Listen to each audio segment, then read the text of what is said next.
Muy buenas tardes para todos, para todas. Para mí una alegría estar con ustedes, aunque más no sea a través de esta plataforma de Zoom, y presentar la diplomatura de Inteligencia Artificial aplicada a la educación de nuestra querida UTN, donde venimos trabajando ya hace bastante tiempo en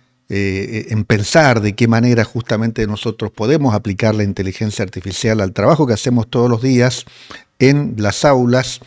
más allá de lo que también hacemos, por supuesto, en la investigación y el desarrollo, donde ya la inteligencia artificial como herramienta es un instrumento, una tecnología que no podemos dejar de utilizar. Yo en esta charla que voy a tener con ustedes, en esta presentación, la voy a tratar de hacer más corta porque el hecho de no poder estar allí con ustedes nos lleva a que no tengamos este intercambio tan tete a tete como suelo hacer a mí en las conferencias. Me gusta fundamentalmente cuando doy una charla, me gusta en el intertanto de la charla trabajar con ustedes en el auditorio. Pero bueno, en este caso particular lo dejaremos para el final. Y ahora voy a tratar de explicarles muy brevemente cómo esta diplomatura que trabajamos en la Universidad Tecnológica Nacional acá de Mendoza, junto con un think tank al que pertenezco y que ya venimos trabajando hace mucho tiempo, que es Brain Motion Project, donde en este grupo de Brain Motion, que está integrado por profesionales de distintos lugares del mundo, justamente venimos proponiendo cosas para mejorar la práctica de la educación en todo el mundo. Y por último, también interviene fuertemente en este desarrollo de la diplomatura universitaria en inteligencia artificial, el Centro de Computación y Neuroingeniería, que vaya por Dios, si tiene que ver con tanto la computación como la neuroingeniería, con esto de la inteligencia artificial, y algunos pequeños conceptos vamos a trabajar con ustedes en esta charla también. Bueno, para los que no me conocen, yo soy Antonio Álvarez Abril, dirijo el Instituto Regional de Bioingeniería de la Universidad Tecnológica Nacional de Mendoza.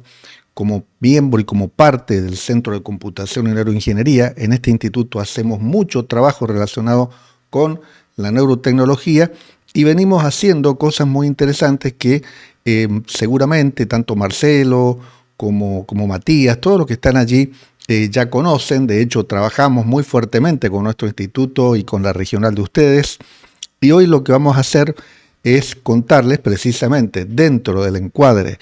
de la neurotecnología cómo nos familiarizamos con la inteligencia artificial y cómo a partir de allí también en nuestras investigaciones relacionadas con la neurotecnología se aplica fuertemente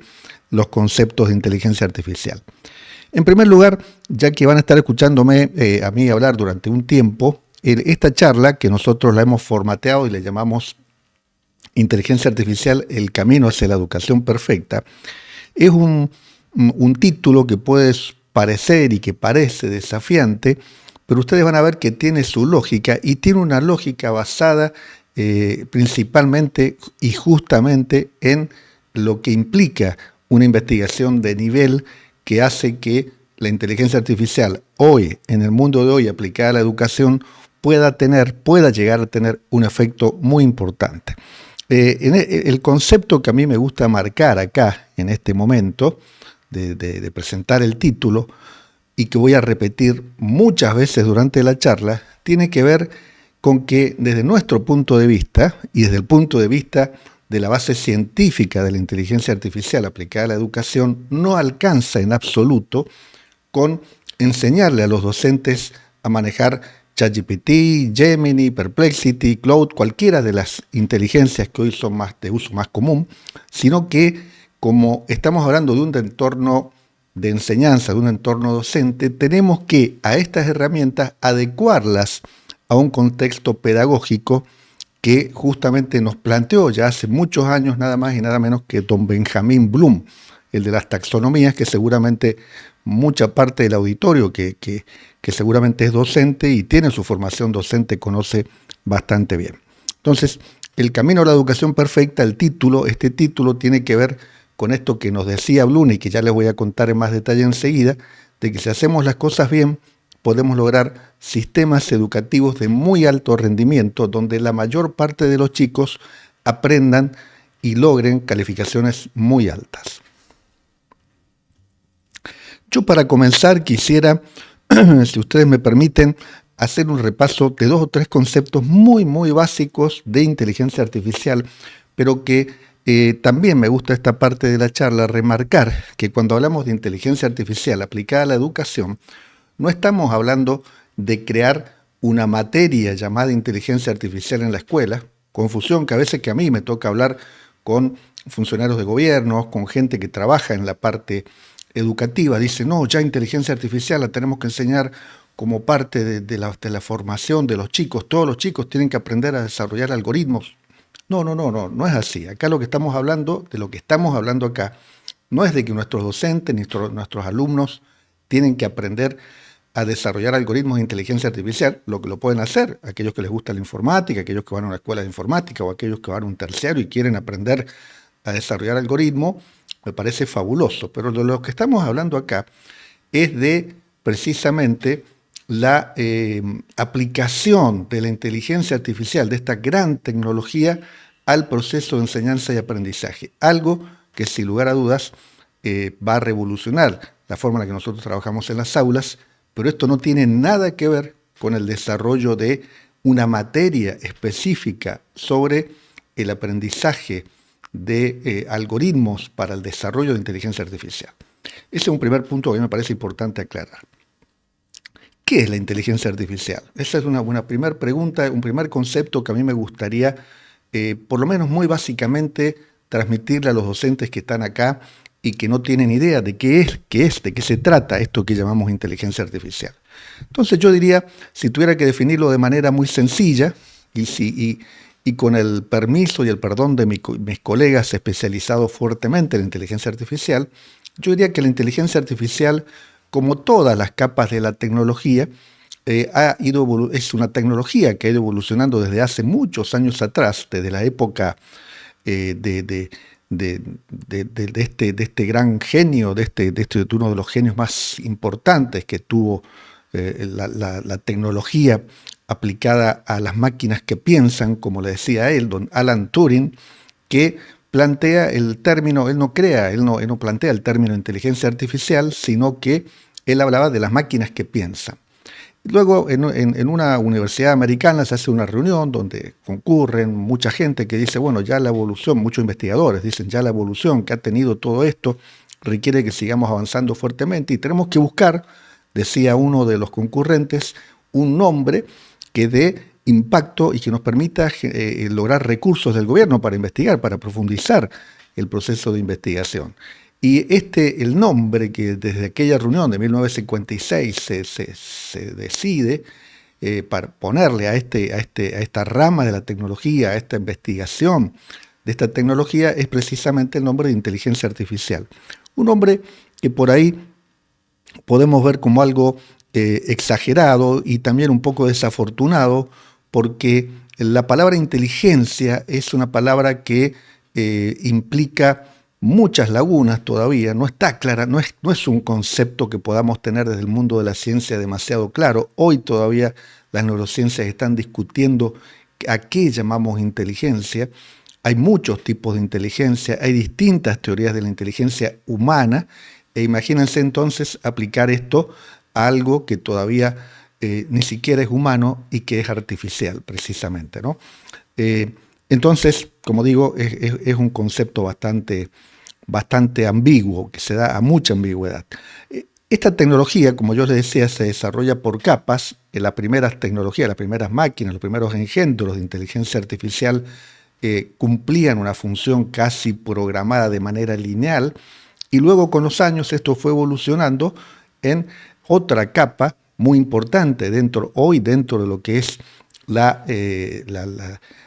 tecnología de la inteligencia artificial, que es el Machine Learning. Para hacer una comparación, tal vez con el cerebro humano, en nuestro laboratorio estudiamos mucho el cerebro humano porque trabajamos con neurotecnología. Para hacer una aproximación, yo diría que el Machine Learning tiene una de las capacidades más importantes que también tiene el cerebro humano y que implica el reconocimiento de patrones. Machine Learning está fuertemente asociado a es la capa de la tecnología que es muy propicia, muy adecuada para el reconocimiento de patrones, mientras que el Deep Learning tiene mucho más que ver con el aprendizaje profundo, que emula al comportamiento de nuestras neuronas. Recuerden que nuestro cerebro tiene una cantidad enorme, más de 100.000 millones de neuronas, donde cada una de ellas puede llegar a ser más de 10.000 conexiones entre sí, y entonces el enjambre, las redes que se producen en el cerebro humano, en el cerebro de sustrato biológico, son realmente enormes. Y es un estudio realmente apasionante, y la bioinspiración, como yo siempre digo, de la inteligencia artificial tiene mucho que ver en estas redes neuronales que se producen en el cerebro humano y que tienen una complejidad enorme, tan enorme que todavía tal vez no sepamos ni siquiera el 20 o el 30% de cómo trabaja nuestro cerebro. Este conjunto, estas tres capas de la tecnología, la inteligencia basada en la programación lineal, el Machine Learning más el Deep Learning, que es el conjunto de redes neuronales que trata de emular el conjunto de redes neuronales, es precisamente todas estas capas conforman la tecnología que hoy llamamos precisamente la inteligencia artificial. Fíjense que a tal punto la inteligencia artificial toma contenidos y toma conceptos de las ciencias biológicas, de las neurociencias, que allá por el año 2017 un grupo de investigadores de Google logra resolver un problema bastante importante dentro de cómo funcionaba el algoritmo de la inteligencia artificial, y ellos lo que hacen es emular prácticamente un sistema que ya nuestro cerebro lo tiene, por supuesto, desde épocas evolutivas muy ancestrales, y que implica lograr fijar la atención en determinada parte de la información que le llega a través de los sentidos. Puede ser el campo visual, puede ser el campo táctil, puede ser el auditivo, y a partir de allí hacer el procesamiento de esta información. Este es el sistema basado en lo que se llaman clúster, que da lugar a una revolución enorme que se produce por los transformers, y de hecho el famoso GPT, la sigla GPT, esa T de GPT significa precisamente, hace alusión precisamente a este modo de resolución del manejo de la información a través de estos algoritmos que aplican la tecnología de Transformer. Y el artículo este que revolucionó prácticamente al concepto que existía hasta ese momento de la inteligencia artificial, el artículo se llamaba "Todo lo que necesitas es atención", porque una de las cosas más importantes que le cuesta enormemente a nuestro cerebro lograr, y también a la inteligencia artificial, es fijar la atención. Algo que realmente es apasionante. Bueno, pero yo no me quiero extender más en esto, y vamos al planteo nuestro, que tiene que ver con la educación, la inteligencia artificial en la era de la educación. ¿Qué pasa con la inteligencia artificial en el mundo de la educación? ¿En qué nos puede revolucionar? Y a mí me gustaría dejar en claro, al menos en esta charla con ustedes, 2 o 3 conceptos que me parece sumamente importante que los tengamos en claro. En primer lugar, ¿por qué la inteligencia artificial es tan potente como tecnología? ¿Por qué no podemos decir, mira, la verdad que no quiero que incorporar la inteligencia artificial dentro de mis prácticas educativas? Vamos a darnos cuenta que es una tecnología que una de las características que tiene es que, además de ser disruptiva, además de ser exponencial, es fuertemente intrusiva, porque nos deja poco margen para decir no la quiero utilizar esa tecnología. El otro punto que me interesa también que nos quede claro en esta primera parte de la charla tiene que ver con lo que llamamos tecnologías generativas. ¿Qué diferencia hay entre una tecnología instrumental y una tecnología generativa? Nosotros como desarrollo humano, como parte de la sociedad, prácticamente durante la mayor parte del tiempo hemos venido utilizando tecnologías de carácter instrumental, que son aquellas que nos ayudan a resolver problemas, mientras que las tecnologías generativas son muy nuevas. Y después vamos a hablar un poquito, muy rápido, de aquello que denominamos precisamente la singularidad, que es un punto de inflexión que se producen con tecnologías tan importantes como estas. Entonces, en primer lugar, fíjense, vamos a ir a lo siguiente. Ahí tenemos la imprenta de Gutenberg para ver si tratamos de entender este concepto de tecnología instrumental versus tecnología generativa.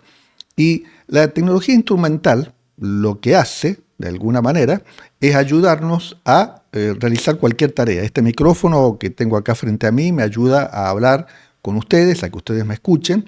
pero está claro que el discurso y que esta charla yo la estoy teniendo con ustedes y que parte de mí hacia ustedes. El libro, que era un bien escaso, ustedes saben, en la época medieval, que llegaba el maestro con sus discípulos y el maestro venía con un carrito, con un libro enorme, se sentaba delante de sus discípulos, abría el libro y ese libro era algo que prácticamente había que cuidarlo muchísimo y estaba guardado en el templo o en el lugar, en el atrio donde se hacía la práctica de enseñanza. No era un bien común en las casas de las distintas familias, hasta que aparece don Gutenberg con una tecnología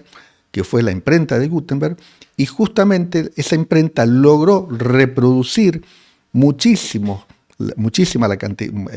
veces a ese libro, y ya el libro pasó a ser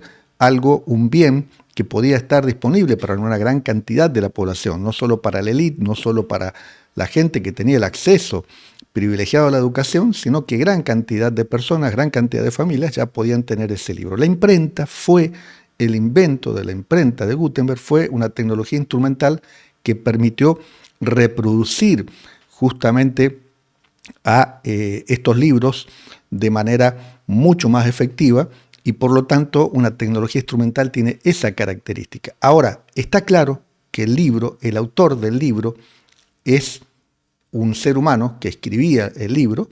y que la tecnología instrumental, la imprenta de Gutenberg, la máquina de la imprenta, era la que permitía esta mayor distribución, la que facilitaba esta mayor distribución. Cuando aparecen las tecnologías generativas, la cosa se complica porque en la tecnología generativa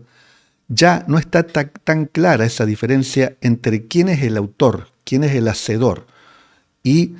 la otra tecnología que también actúa como instrumental, porque de alguna forma, como ustedes ven allí, ChatGPT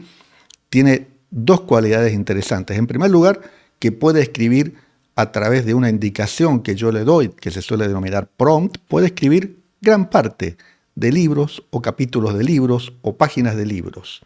Y lo hace muy bien, porque si hay algo que hacen bien los modelos de lenguaje es que escriben y se expresan muy bien. Y por otro lado, también yo podría agregar acciones a ChatGPT a través de aplicaciones, por ejemplo, como Make, y le digo, quiero que ahora esto que acabas de escribir lo distribuyas en una red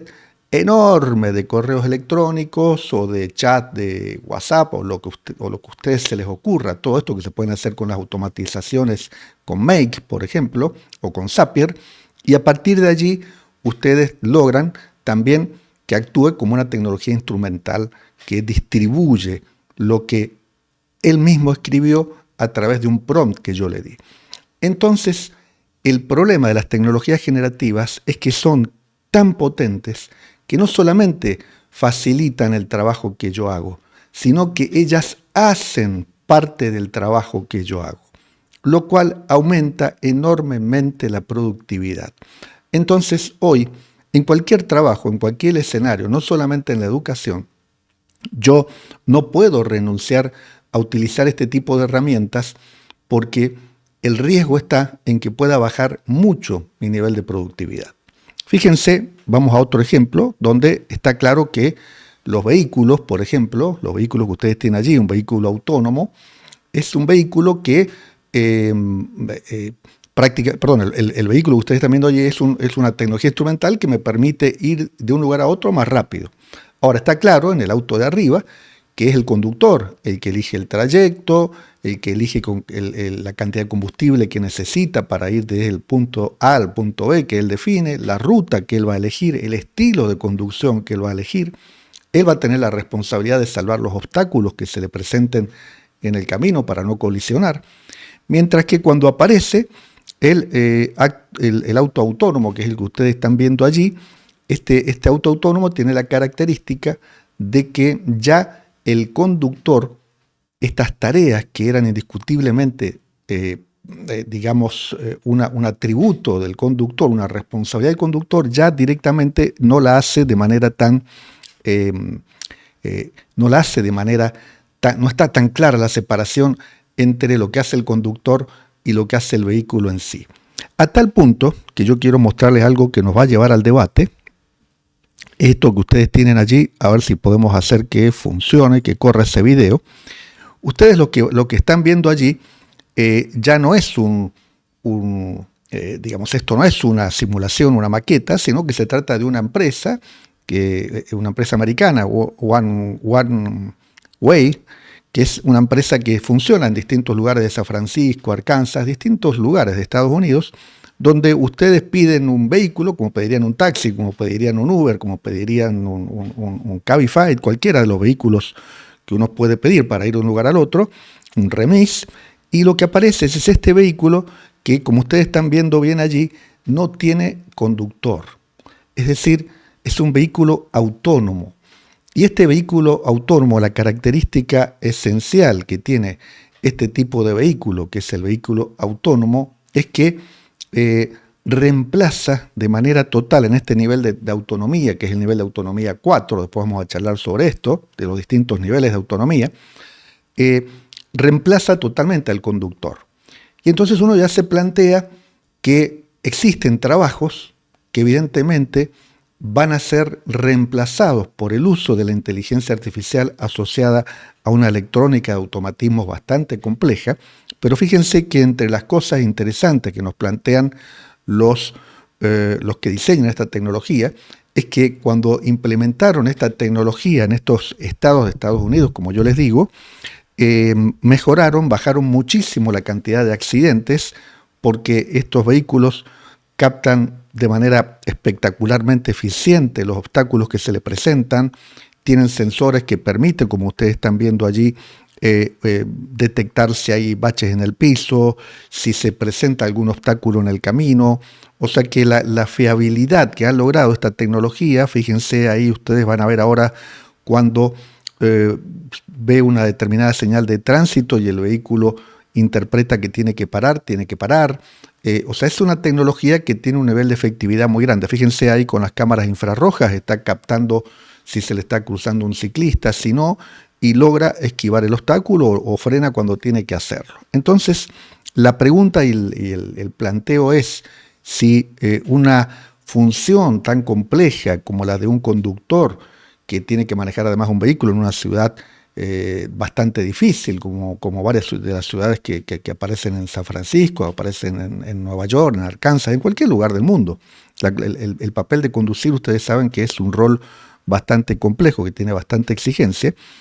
Si esta actividad ya ha logrado ser reemplazada, porque acá estamos hablando de una empresa que ya está funcionando, ya está operativa, ya está trabajando en varios lugares de Estados Unidos y otros lugares del mundo también, sin lugar a dudas. Si esto es logrado, ¿qué pasará con el rol docente? Esa sería una pregunta que nos deberíamos hacer. Si esta tecnología logra reemplazar a un trabajador, a una persona que realiza una tarea bastante compleja, ¿qué puede ocurrir con la tarea del docente? Que por supuesto, ustedes me dirán, es otro tipo de tarea, pero la pregunta es, ¿pueden ser automatizadas algunas de las funciones que hoy realizan los docentes para que las vaya asumiendo la inteligencia artificial? Y esa es una pregunta sumamente interesante. A mí, por otro lado, y no es el momento ahora de trabajarlo con ustedes, pero sí en nuestra diplomatura tomamos muy como base este ejemplo de los autos autónomos, porque prácticamente los autos autónomos tienen la característica de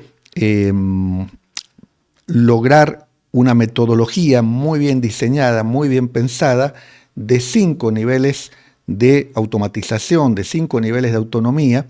que se diseñan a través del desarrollo de la ingeniería, precisamente de los autos autónomos y la automatización de los mismos.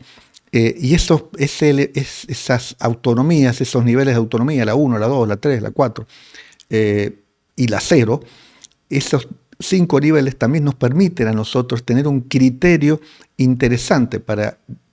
preguntarnos y para responder qué parte de una determinada experiencia de enseñanza y aprendizaje yo puedo automatizar. ¿Qué tipo de automatización me conviene utilizar? Toda una discusión que yo creo que ustedes se van a fascinar cuando lo vean en la diplomatura. A mí me fascina tener este tipo de discusión con los alumnos porque la verdad que es una discusión que da para mucho, ¿no? Bueno, la pregunta es qué pasa ahora entonces con los docentes en esta época de la inteligencia artificial. ¿Seremos reemplazados o no? Yo cuando estoy en las conferencias suelo decirle, bueno, a ver, levanten la mano los que dicen que van a ser reemplazados los docentes con estos asistentes, estos engendros de la inteligencia artificial, y una gran cantidad del salón, la mayor parte del salón, dice que no.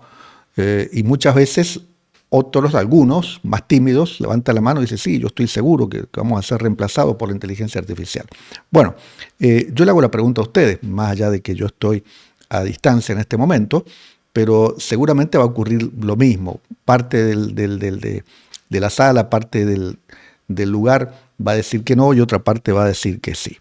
Ahí es donde está la gran duda que nosotros tenemos que tener y que tenemos que plantearnos. Y para eso yo me voy a remitir a un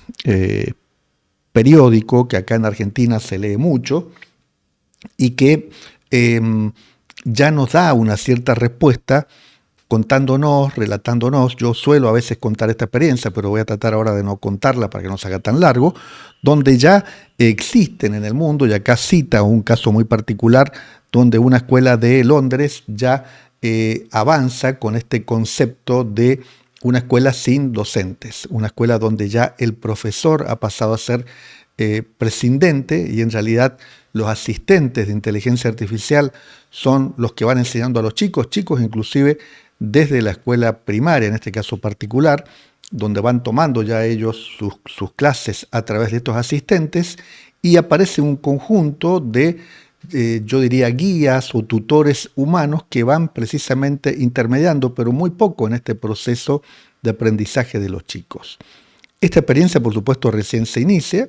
Los que la están haciendo nos dicen que los resultados que se ven realmente son muy buenos y nosotros vamos a profundizar un poco en esta posibilidad de por qué esos resultados son tan buenos y por qué algunos dicen, bueno, el momento de la inteligencia artificial pasa precisamente por lograr ese tipo de resultados. Vamos a ver de qué manera esto se hace y lo que les quiero mostrar ahora es un ejemplo concreto de enseñanza de uno de estos asistentes con la inteligencia artificial.